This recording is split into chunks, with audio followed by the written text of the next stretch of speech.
Anchors up. Sails at full. Welcome to the Sloopcast. How are you doing today, Kyle? Hate, Jared. Hate? It is hate week. It is hate week. It is the game. It is that team up north. It is that team up north. It is Scarlet and Gray versus the Maize and Blue. We're finally here again after a whole year. Finally back at it to look for a revenge here. A year of pain. Just in case there's any Michigan fans who are listening or watching this out of hate. Yes, it was a year of pain. I had to feel that thing that you guys feel like the other 17 years of the past 19 or whatever the hell it is. If you're a Michigan fan listening, you are weird. Fair. Some people hate watch. I don't. I never go watch another team's thing. I never do that, but some people do. It's fine. I don't hate it. Right, well, your download is just as good as everyone else's download. It still counts in my statistics. I still get paid. All right, let's not waste any more time, Jared. It is time to know our enemy, the team up north. The team up north. Kyle refuses to say their name. And I respect him for it, to be honest. Thank you. Kyle, you just spent some time going through the statistics. What's anything stick out to you? Like just going through all the statistics, seeing what everything Michigan had to offer and has achieved so far this year. Thoughts? Any anomalies? Any overall feelings? Yeah. So I mean, as much as it hates me to say it, I mean, got to give them credit. I did not think that this was going to be as good of a team beginning of the year. I thought that they were going to have a little step down, but here we are. They're undefeated coming into here, but I think a lot of it had to do with the schedule that they had.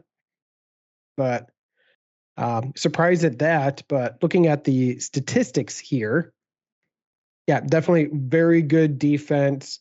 The rushing attack is really good, led by a really, really good offensive line here.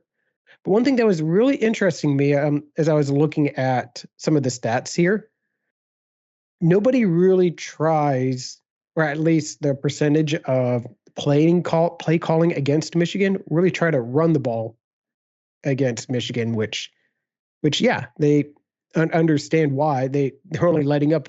What is it, 75-ish yards a game? Right. That is just absurdly good. But a lot of teams are passing it because they either down a lot early or they just can't run the ball. And we've seen that a number of times earlier this year too. And you know what? It's the same thing with Ohio State too.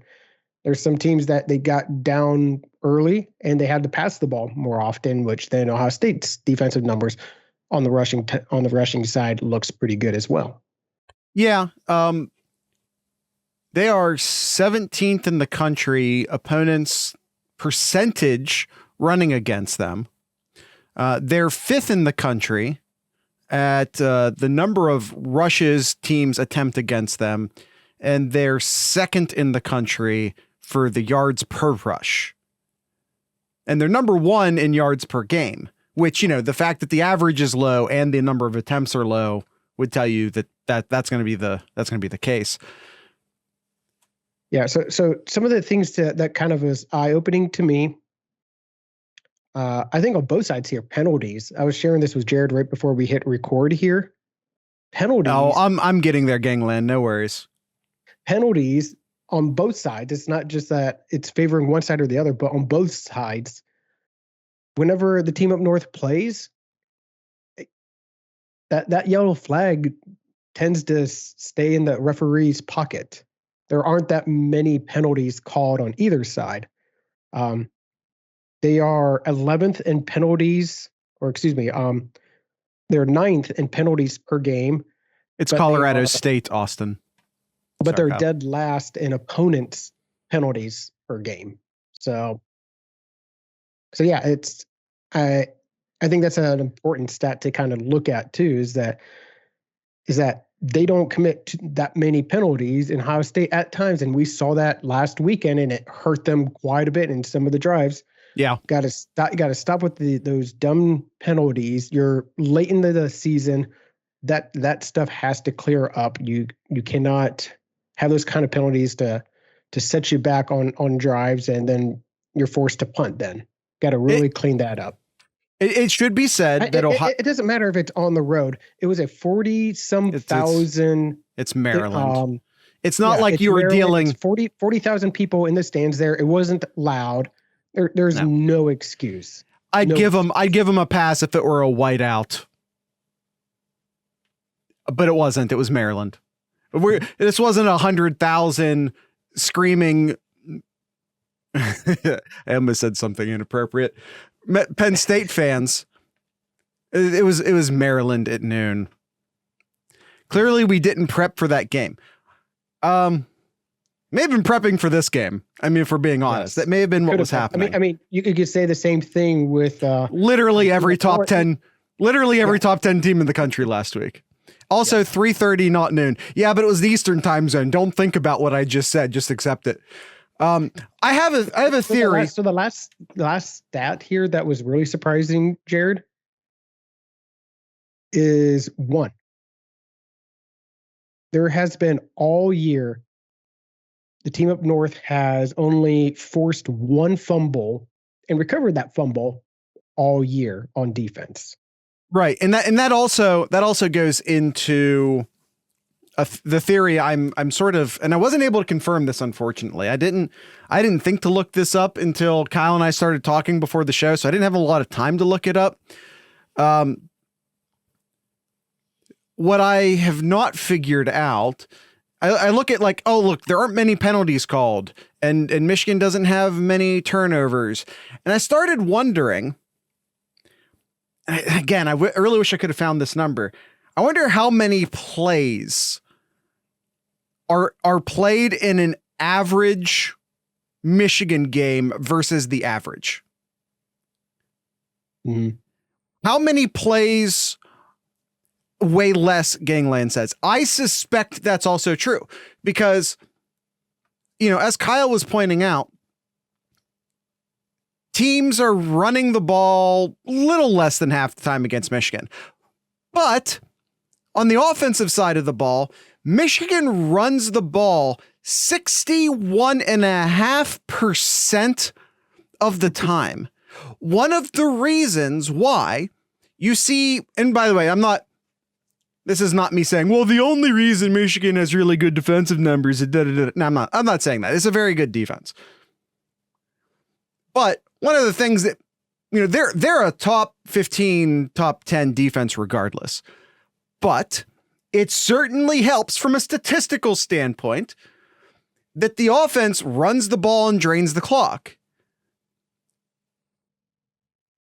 So I'm thinking that like the fumbles, the penalties, the fact that Michigan's number 1 in every defensive category, a little bit of that is being caused by the fact that I just don't think that there are a ton of total plays in a Michigan game because of the way, and by the way, this is their strategy. This is kind of what Jim Tressel did for most of his tenure at Ohio State. Just like drain that clock out, play good defense, drain the clock out, be efficient, don't turn the ball over. It's a strategy. Michigan is around the middle of the FBS. Are you saying in like plays per game? Because that's what I'm saying. I mean, like total plays per game, not just plays by Michigan. He said yes. He keeps saying yes. So that, okay. Maybe my theory's not so great then. That 1 forced fumble, middle to bottom on defense, Jared. Guess when that happened? I don't know. The very first game against Colorado State. So since the first week, they have not forced a fumble. Kyle, you bring up a very important point. We look at these stats. Michigan, opponent points per game, number 1 in the country. Yards per game, number 1 in the country. Points per play, which again sort of blows my theory I was saying about the number of plays being played out of the water. Number 1 in the country. Yards per play, 3.9 yards per play, which is number 1 in the country. Mm-hmm. Opponent third down conversion percentage, 12th in the country. Really good. Yep. Very good. Opponent red zone scoring percentage, number 33 in the country. Very good. 130 teams in FBS. It's very good. Now, apparently, they're number 70 based on a reference sheet, and I feel like that says a lot about them not being nice. Fair. It took me a second to realize what you meant by that. They open, Gangland, it is now time to talk about that. Yes.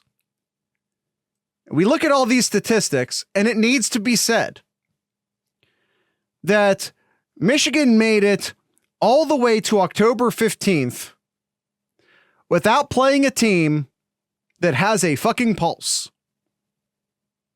They played Penn State, who is a fine football team. I think they are properly ranked just outside of the top 10. I think that's about who they are. I believe that they're just about outside the top 10 teams in the country. I think that is a very appropriately ranked football team. And by the way, slaughtered them. Beat them way harder than Ohio State beat them. That should be said. But Jared, Ohio State's schedule. I can tell by your capping that you're capping. I've never said that before and I regretted it. I feel like an old man. Nomad! What's up, buddy? Number 4, score over record. Yes. It sounded bad off the tongue. Yeah, I'm an old man. I shouldn't be saying cap. Strength of record. Yeah, that score over record, I think, is of the same concept, but yeah, no, you're right. Strength of record. You said it, not me. Yeah. And it isn't cap. I'm not gonna have that conversation right now because I'm an old man. Colorado State, Hawaii, Connecticut. This was Michigan's idea of an out-of-conference schedule. Exactly, really? Gangland. I'm not ready for that conversation. Really? Colorado State, Hawaii, Connecticut. Connecticut, last I looked, I forget who does it. Is it Yahoo? Someone always does their bottom 25. I believe UConn's last. Yeah, it's CBS. CBS does it. UConn is last. Hawaii was. They were last. I think they're still last. I think I saw it on Twitter this week. Hawaii is a team that barely has scholarship players on the roster because everyone ran fleeing from that country. They're not last anymore. Okay. Well, they're close. Yeah. They're close. Colorado State is the lesser team in the state of Colorado, which is saying a lot because Colorado is also terrible. Okay. So I'm looking here. So they played Colorado State, right? Yes. They ranked 5th in the bottom 25. Hawaii, 7th. And UConn is not anymore because they've gone on a winning streak. Fair. What are they now? They're 6-6 now. Nomad points out that there is a third FBS team in Colorado that I had forgotten was in Colorado, the Air Force Academy. They're also worse than the Air Force Academy. Point is that Michigan didn't play anybody in their out of conference. I mean, literally nobody. While Ohio State was beating Notre Dame by double digits.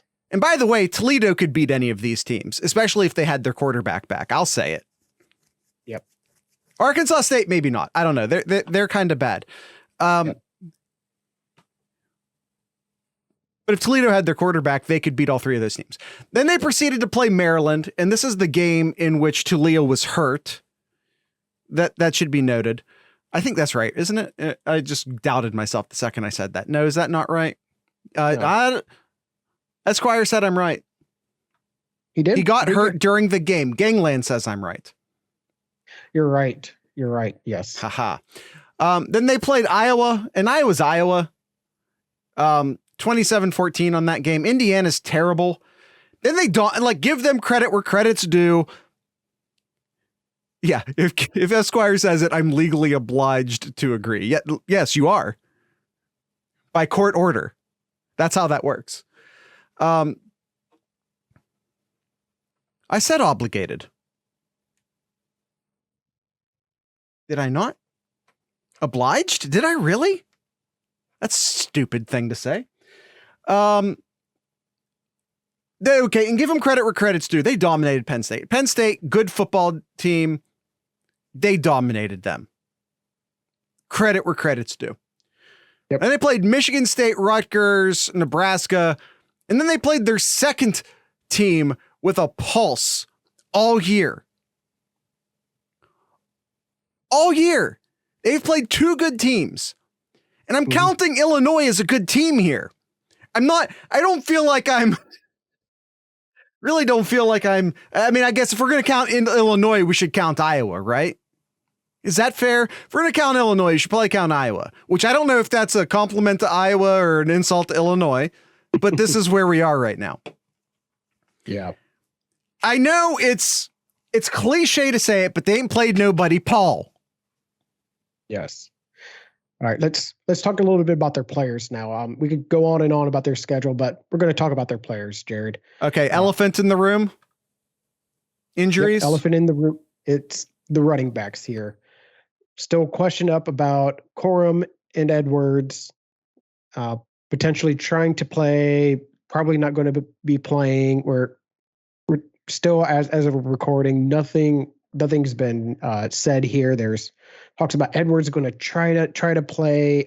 I just don't see that if he has a cast wearing on his hand. If the reports are true, I don't see that. There's no way a running back can have a cast and run the ball. No way. No way. I've heard Edwards has a broken hand bone. One of those bones, yeah. That's also what I have heard. There's literally no Gangland. None of these are Zeke though. We don't have any official injury news out of Michigan whatsoever, and we're not going to, and you just need to accept that. And for God's sakes, first metacarpal you heard. Well, that's more specific. I'm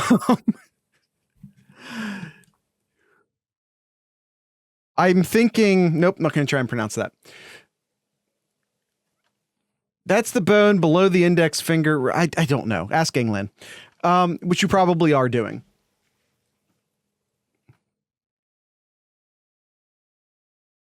Scaphoid. That's okay. Scaphoid. All right. So again, and I'm going to ask everyone humbly, my Thanksgiving wish is for everyone to stop analyzing every syllable that comes out of the mouths of Ohio State and Michigan players. Please stop it. Yeah.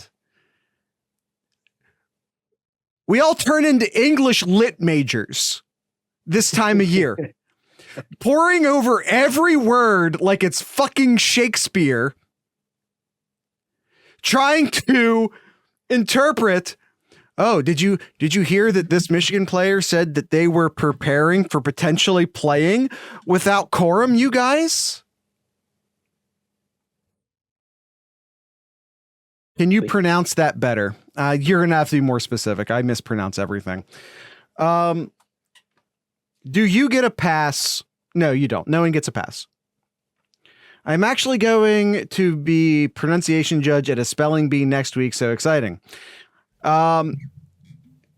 mind-bogglingly exciting. But yeah, Blake Corum, Donovan Edwards. Yeah, you did, but yeah. Nothing is darker or weirder than the GIF library for the word participle. I can only imagine. Blake Corum, Donovan Edwards.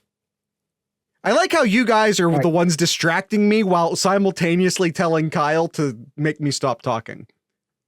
So I don't believe Edwards is going to play. I think Corum will give it a shot here. Just my hunch, and I think he'll have an impact here. But really, who's going to have to be the difference maker? It's going to have to be JJ McCarthy. Now you look at his numbers here. Oh wow, he's almost thrown 2,000 yards, only 14 touchdowns, which I feel that CJ would beat that in 3 games. But yeah, you can definitely pick 3 games.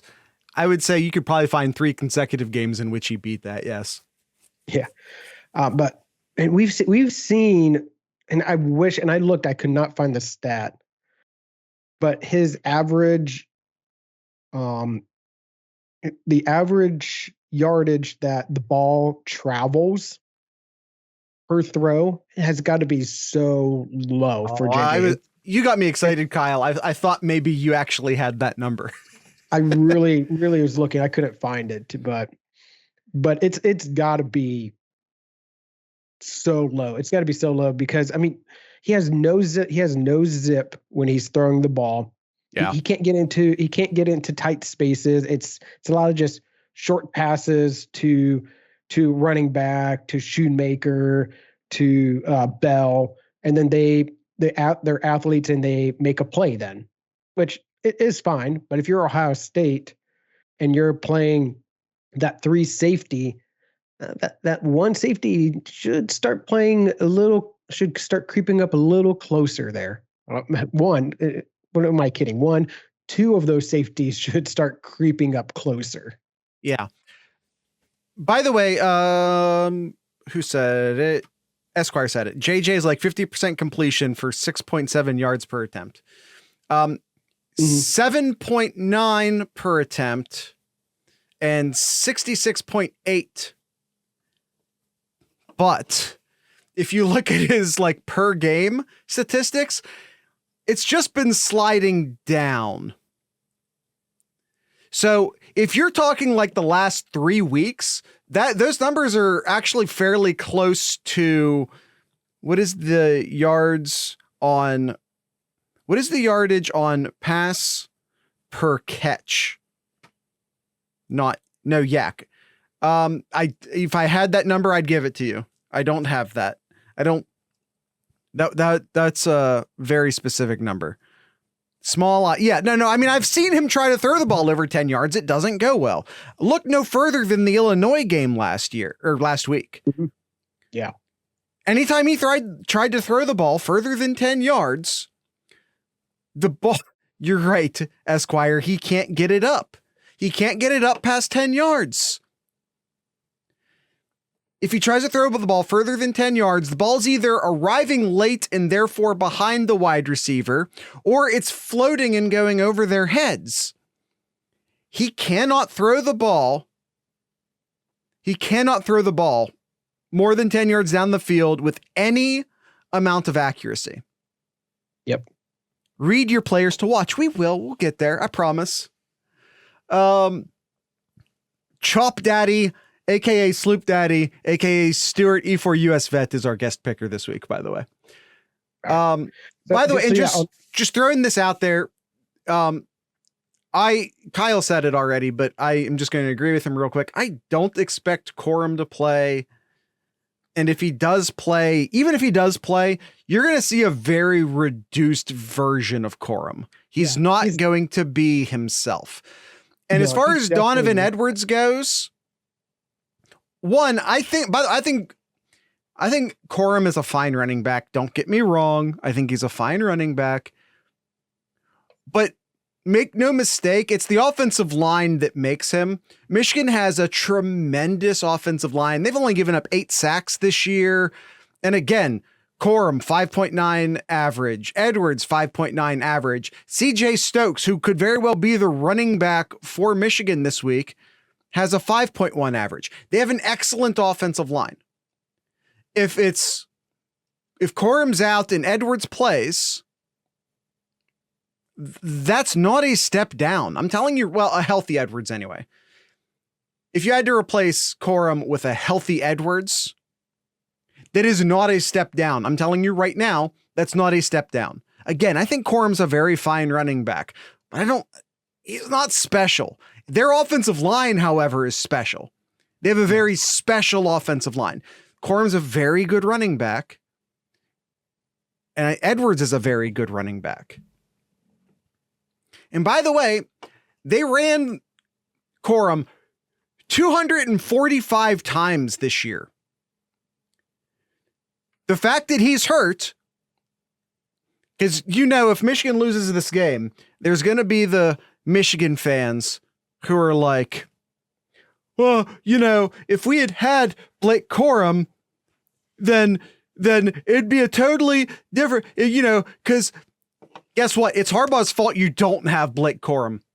You ran him 245 times. You were running him 20, 25, 30 times a game in games that were already decided. Stop this and read my stuff. You're killing my vibe. Stuart, I'm going to ask you to be patient. Harbaugh did this. It's his fault. The fact that he, I assume, doesn't have Blake Corum for this game is his fault. He ran the absolute shit out of Blake Corum this year. Him getting hurt was very predictable. In fact, I think I said it more than one time during the course of this season. They are running the shit out of Corum. Can he survive? You did. See, and Austin will be the first one to give me shit. If Austin's backing me up. So last time, I was just curious about stats and running backs for Ohio State. How many times the running backs have run the ball? Yeah. So far this year, Williams 117, Henderson 107, very low.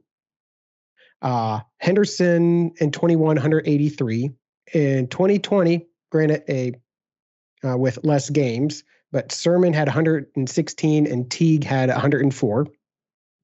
2019, J.K. Dobbins, 301 rushing attempts. And then in 18, Dobbins had 230. That's 300 rushing attempts, but that's 15 games, 14 games. I'm just saying, it's more games is my point. So it's not a fully apt comparison. Yeah, no, it's 15 games. Is it 15? 1, 2, 3, 4. Yeah, 15. That's 15 games. Yeah. So year one. Abuse the non-priority player. Attempts. Prop the priority player. Basically. Yeah. They. So some other players to look out for. We mentioned a lot of the running backs, McCarthy, Schoonmaker as well. So some of their wide receivers, Ronnie Bell mentioned is their leading receiver, 48 catches, 641 yards, and 2 touchdowns for the year.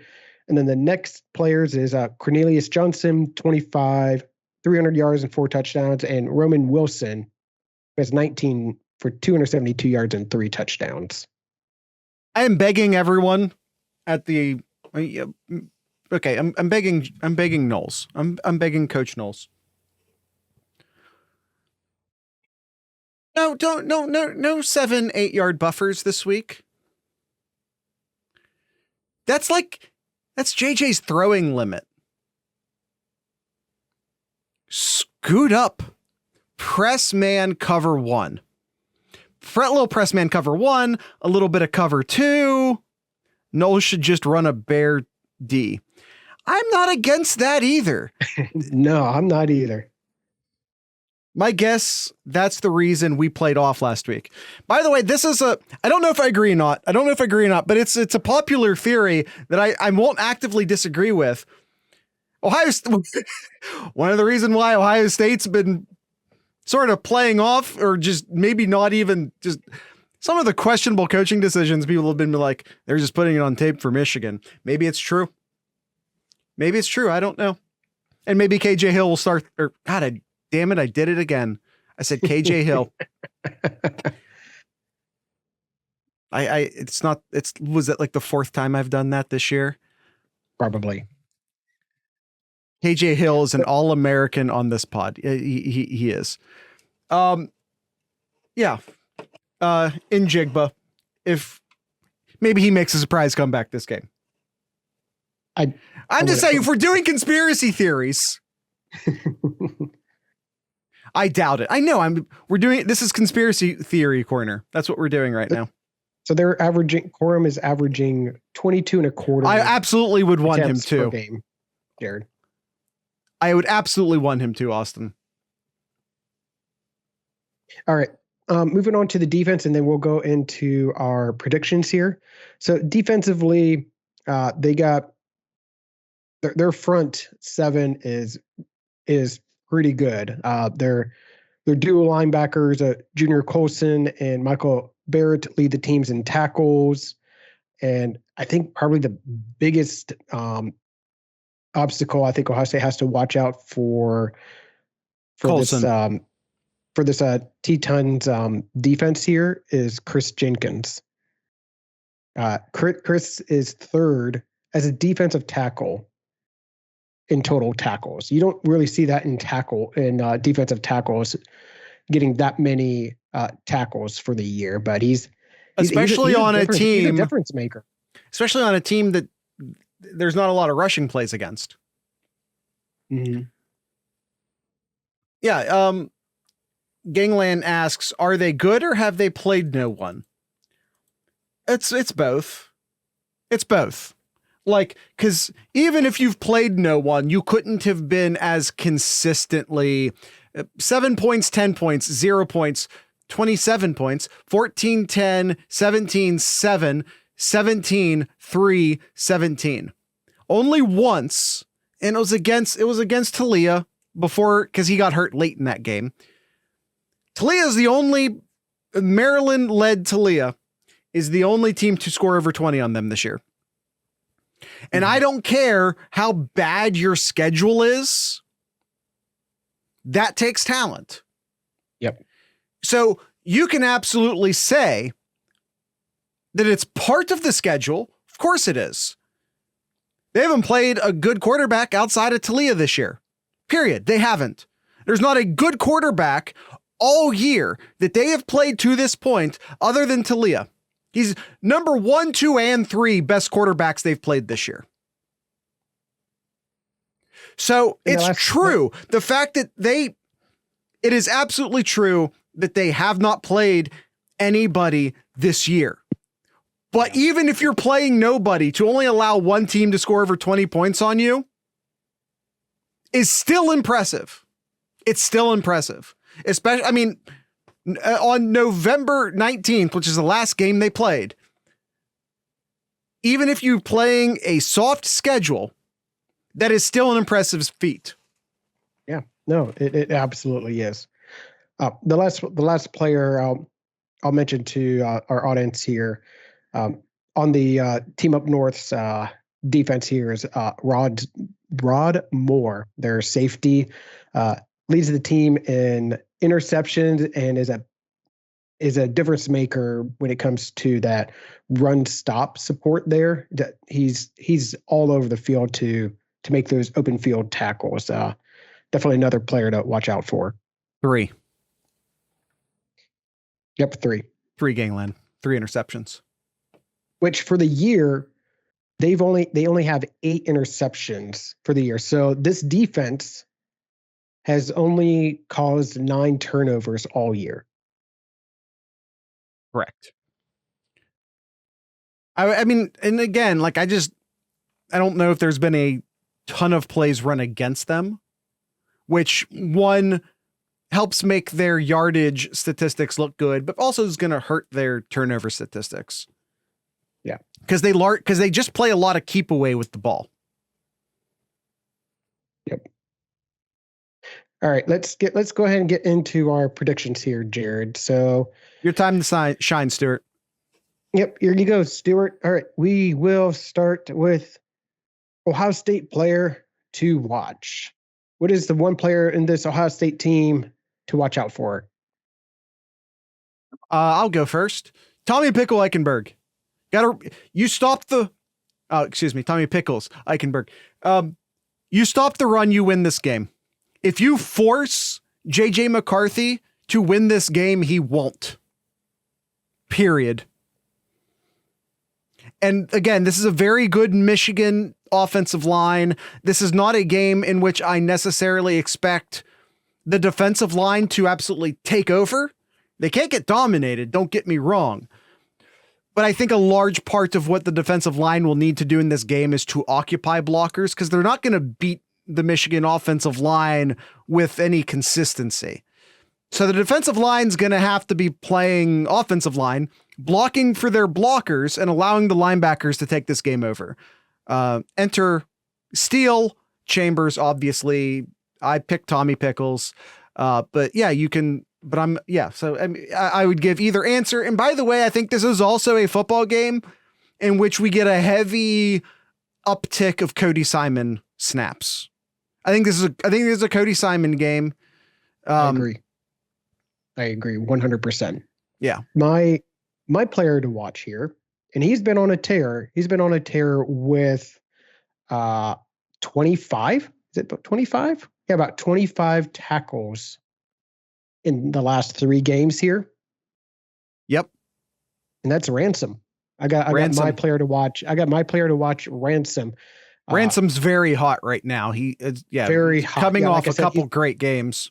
Yeah, the past 2 games he's at 9 tackles, 7 tackles. Coming up, yeah, he's on a really hot streak and back-to-back weeks of blocked punts. Yeah. But yeah, he's going to be that player as well as the linebackers too. But I think getting that second level of defense to come up for that run blocking or that run stopping, as well as there to help cover for my enemy player to watch, which is Luke Schoonmaker. I think Ransom is going to have a lot on his plate to try to prevent as many big plays that Schoonmaker can have. So if Ransom can really hunker him down, not have him get all those receptions and yardage after catch, it's going to be because of Ransom. Gangland with a very good point in the chat. This is a Knowles masterclass game on 2 inexperienced offensive coordinators. Yeah, I think that's a very good point. A very seasoned defensive coordinator against 2 co-offensive coordinators with not a ton of offensive coordinating experience. I think that's a very valid point, Gangland. So he plays way up on the line this game. Very possible, Nomad, especially when they do decide to put 3 safeties in, because they won't go 3 linebackers the entire game. Obviously, they'll mix it up. But even when they are in the 3 safety look, they will have at least one of the safeties playing up in a linebacker-esque bullet position. Mm-hmm. Yeah. Yep.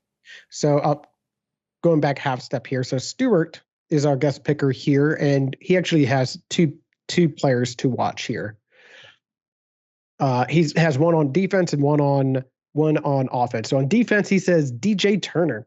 He says, I feel as though we'll be chucking the ball around the yard, and he'll be manned up against Marv or Ibuka all day. I'm saying to watch him as we roast his ass. And then for finish it. Oh, and he says, fuck Michigan. Thank you. All right. And the enemy offensive player, he says, if Corum is able to hobble on the field and get limping north and south, he would be my player to watch. But unfortunately, I feel that he may be hurt and give them Pricks up north a built-in excuse for their loss. I'm going to go with JJ as the enemy player to watch. He'll scramble and make incredible passes that land 4 to 5 yards outside of his receiver's catch radius and drop dimes to our defenders. His best play will be when he plays dead in a fetal position after being slammed into the turf repeatedly by the trio of Harrison, JT, and Jack. I think you forgot Tommy Pickles in there. He says, "Suck it, McCarthy. You'll always be the quarterback who choose Michigan because they chose McCord." Burn. Right. Hold on. I said my enemy player to watch, which was Luke Schoonmaker. Who do you have, Jared? Back over to that page real quick. Yeah, I have Chris Jenkins. Dude's a monster in the defensive tackle realm. If Ohio State wants to run the ball with any level of efficiency, gonna have to take care of Chris Jenkins one way or the other. Yeah, I was really close in putting like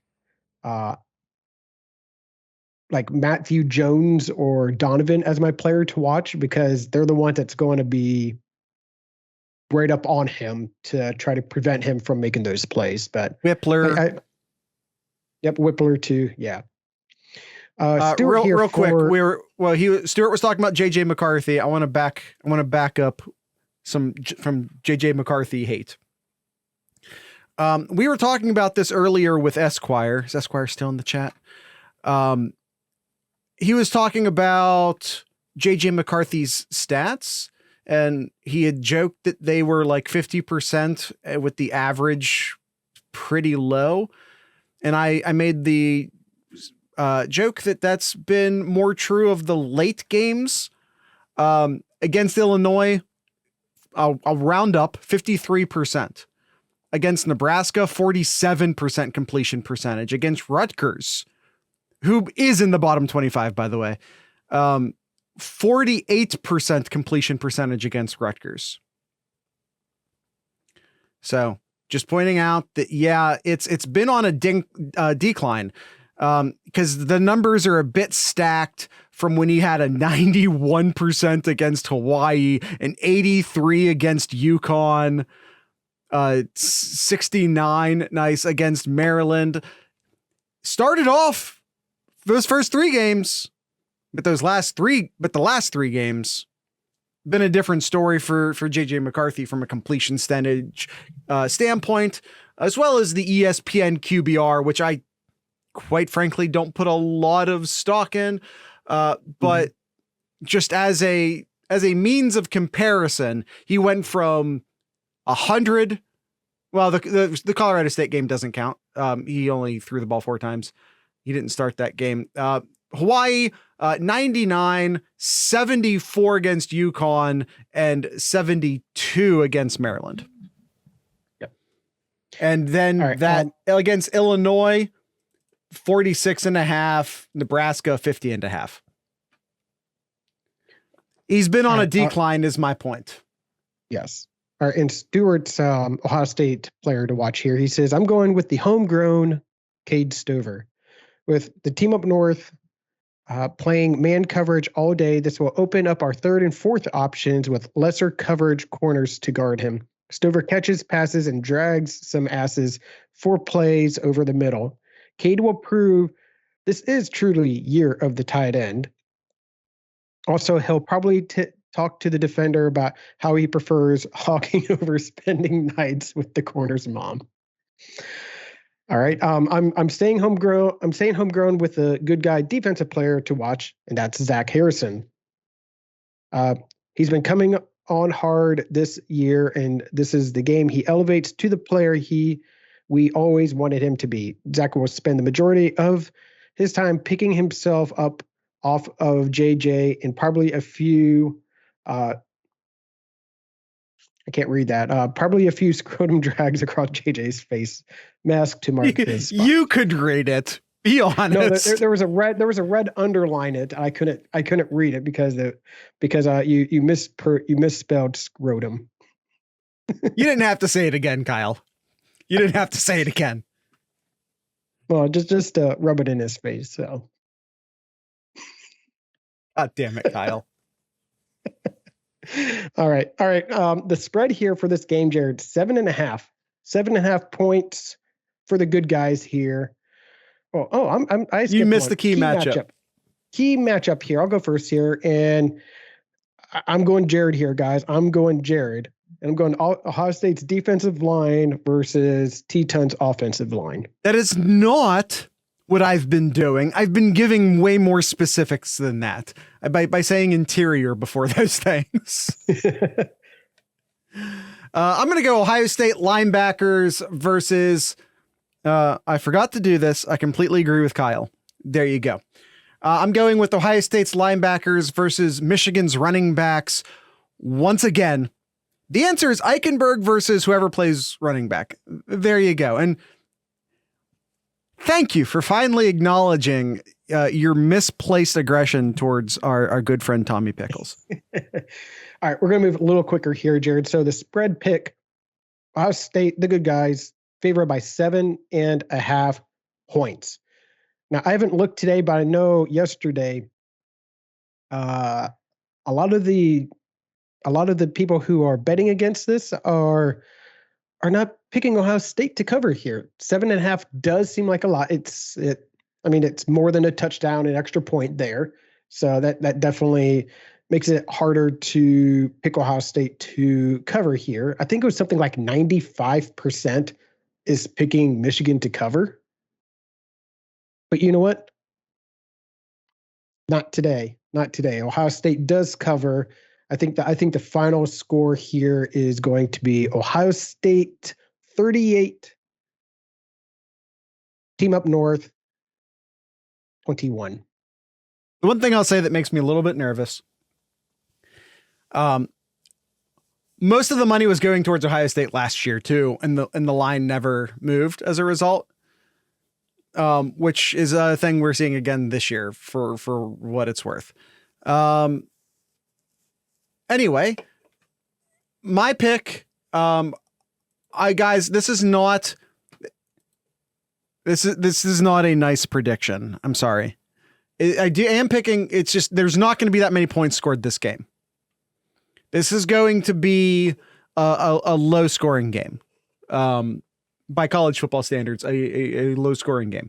Well, the over under is 56. I would be going under that.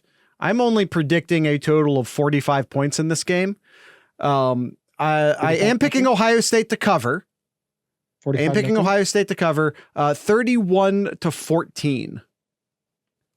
31-14 Ohio State. Yeah, similar, just that similar to my score, Jared, just that each team has an extra touchdown in there. All right, and what does Stuart say? He says here, first I'm going to start off my game prediction with a statement: Michigan ducked us in 2020. Yes, they did. Second, Jimmy Cowards. Jimmy Harbs, the cleat-wearing, pocket hot dog snacking, milk chugging piece of human excrement lit a fire in Ryan Day last year when he disrespected him at the podium post game. This goober will suffer the wrath of evil Ryan Day this Saturday. There will be no mercy rule.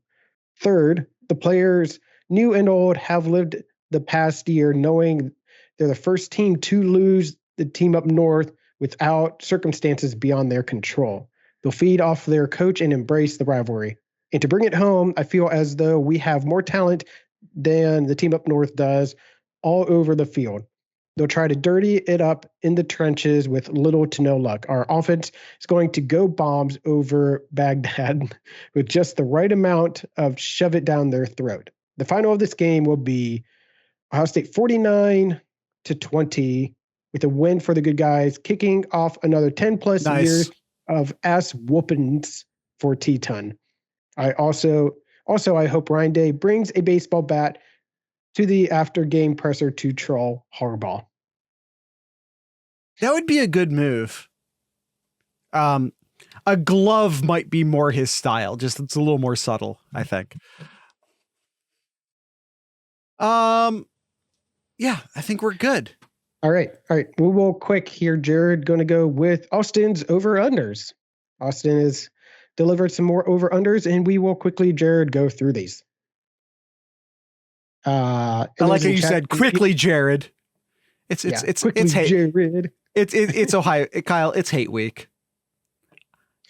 And those in the chat here, if you want to play along, feel free to over/under here as well too. All right. First off here, catches by Ohio State players not named Marvin Harrison Jr. at 17.5. Under. I'm going under. I feel that CJ is really favoring Harrison Jr., and I don't see that going away in this game. So under. Mecca does not appear to be getting open with any great consistency, and Julian Fleming is getting open, but not making the catch with enough consistency. It's hard to blame CJ for favoring Marvin Harrison right now. Mm-hmm. All right. Also here, he has, oh, wow. Oh boy. I read last week's. I apologize, Jared. Let me get. Oh boy. Austin is down there. Austin is down there, furious. All right, we're starting off great. All right, furious. All right, he has here. All right, McCarthy interceptions at 1.5. I was letting him go. McCarthy interceptions at 1.5. Under. Yeah, he's only thrown not many this year. I don't. 3? Yeah. It's not many. Yep. I also just don't think they have the ball a ton. I feel like the normal time of possession advantage that Michigan enjoys may not be there this week. Yeah. All right. Their third string quarterback, their third string running back, CJ Stokes, carries at 14.5. Over. All right. Eichenberg tackles at 13.5. That's really high. I'm going to go under. Push. Gonna go. I'm gonna go over. It is a good number. I'm gonna go over again because I do feel like this isn't a game in which the defensive line gets a ton of tackles, and that a bunch of those tackles will be distributed back to the linebackers. Okay. All right. Their leading receiver, Ronnie Bell, catches over under 5.5. Over. Yeah, I think over. They're gonna have to pass the ball more often in this game here. Let's see. Schoonmaker / Wilson touchdowns at 1.5. Under. I think between the two of them, they'll get one. So I mean, I only gave them 2 touchdowns for the entire game, so under. All right. Team Up North sacks 2.5. Under. Has CJ Stroud been sacked twice in a game yet this season, let alone 3 times? That's a good question. I don't have time to look it up, but fair. I'm curious about that. Ohio State turnovers at 2.5. Under. Yeah, under. As Kyle has well established during the course of this show, Michigan does not force many turnovers. All right. Stroud touchdowns at 3.5. I'm going to go over. I'll go over on this one. What I gave them, I only gave them 4 touchdowns and a field goal in my prediction. Yep. I have to figure one of those goes to a running back. I'm going to go under. I think it's 3. I think the number is 3 for the record. All right. Trey Hendo carries at 14.5. Under. I just have, he might not even play. I have no idea. I don't know. Right. Marv catches at 7.5. Over.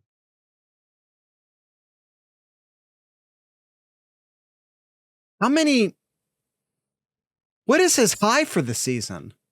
And I'm not expecting you to look that up, Kyle, but that feels. I have it in front of me, Jared. Oh, you do. It's Nomad 10. said 10 as well. Yeah. I'll go over. It's going to be another game where they need him to come up big, and yeah, he'll come up big. Over. Ibuka. I never answered. I'll go over as well, but I think it's 8. I think it's 8. And that's over. Ibuka, I about said flexing. Ibuka, he put an X over every M here. Ibuka, Fleming, and Stover touchdowns at 1.5 under. They're not consistently getting touchdowns, so I don't feel comfortable of saying between the three of them they'll get more than one. Nomad beat me to it. If this is what happens, I feel like it'll be 2 to Stover. I think the breakdown is probably 1 rushing touchdown. I'm gonna say two rushing touchdowns, 2 passing touchdowns, and a field goal. I think is. By the way, Kyle, I totally didn't mention a very important thing that I feel like has to be said, and I know you wanted to hurry, so I apologize. Scoring percentage. Oh God, I don't have touchdown percentages here. Damn it. I wish I had that number. Michigan's not good at scoring touchdowns in the red zone. My numbers I put in the notes are only scoring percentage and not touchdown percentage. Kyle, I'll look it up. Go ahead and give me the next question. All right. Ruggles field goals at 1.5. Well, my prediction has them at 1. So by that, I'm going to go under. I know my prediction also has them at 1, but I'm still going to go over. All right. And by the way, I just Googled Michigan stats, and Google's like, do you mean Michigan State? No, it's not what I said. Let's see. The safety tandem tackles of Ransom and Hickman at 10.5. Over. Ransom is playing lights out right now. I'm going to go over for 10.5 tackles total for Ransom and Hickman. I'm gonna go over. All right. Again, like I said, a lot of those defensive line numbers are going to move to the linebackers, but I think some of those linebacker stats might also move back to the safeties. And the last one here, dams we give for the whole state of Michigan at 0.5. Under.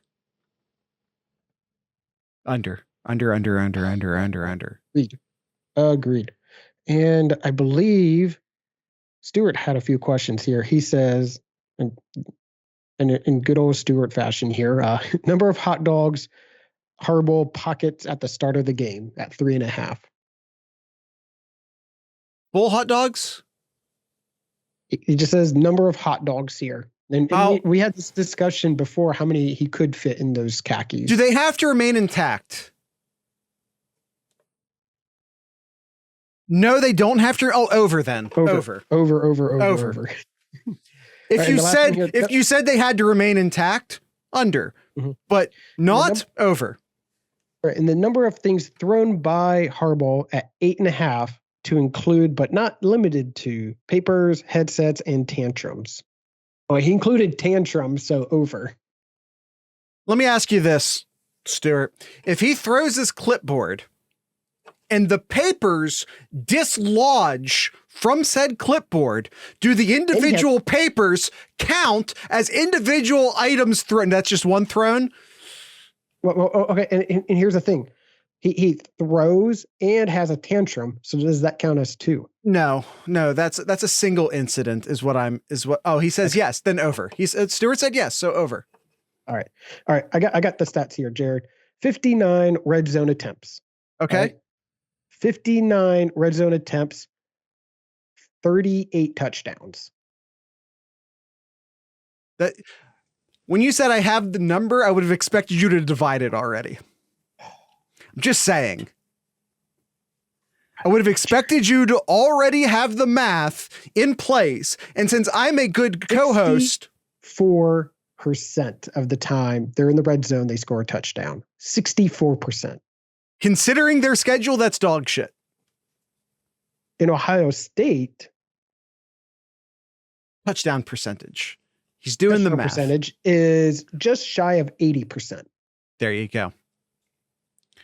By the way, that could be the game. My biggest regret right now is that my score prediction has Michigan scoring 2 touchdowns, and I should have been going up by 3s, not 7s. I've already fucked up. It's over. My prediction's in the trash.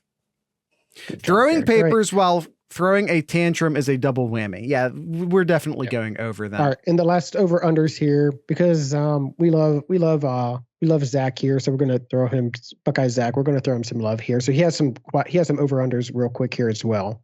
He has Xavier Johnson return kickoff returns for touchdown at 1.5. Under. I love you, Zach. I really do, but yeah, under. Number of total yards for Hayden at 115. Okay, I was expecting them to continue to be absurd, and then this is actually. I'll go over because I do anticipate that he'll get the majority of the carries Saturday. I'm going to go under. I think it'll be close to that, but I'll go under.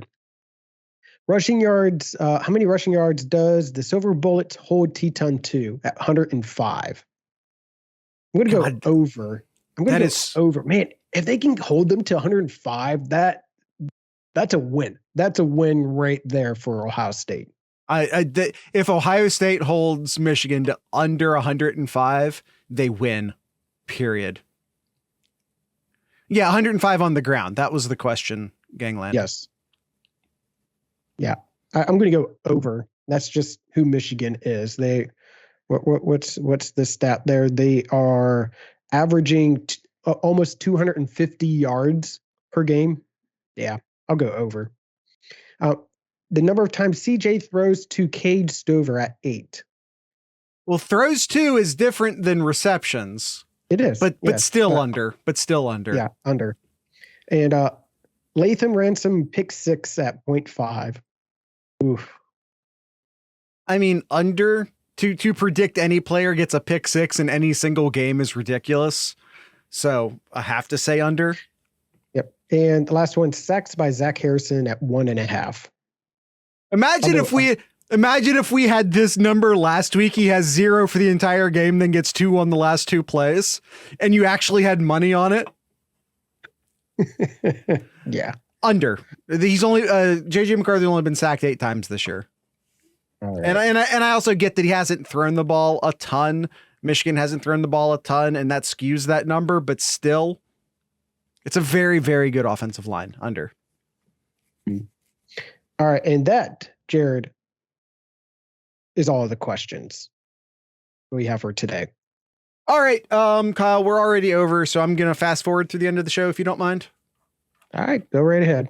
All right, tonight's ending music. Go to thesloopcast.com and just find links to all of our stuff. Join the Discord server because Twitter is going down in flames and fire, and good luck.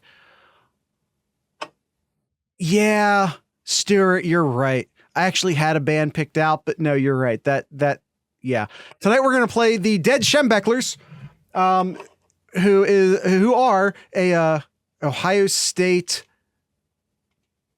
punk band who does Ohio State comedy songs, is the best way I can describe them off the top of my head. So yeah, tonight we'll be playing the Dead Schembechlers. So with all that being said, I'd like to encourage everyone to drink local beer, listen to local music, and of course, support your local podcasters. Once again, this is the Dead Schembechlers.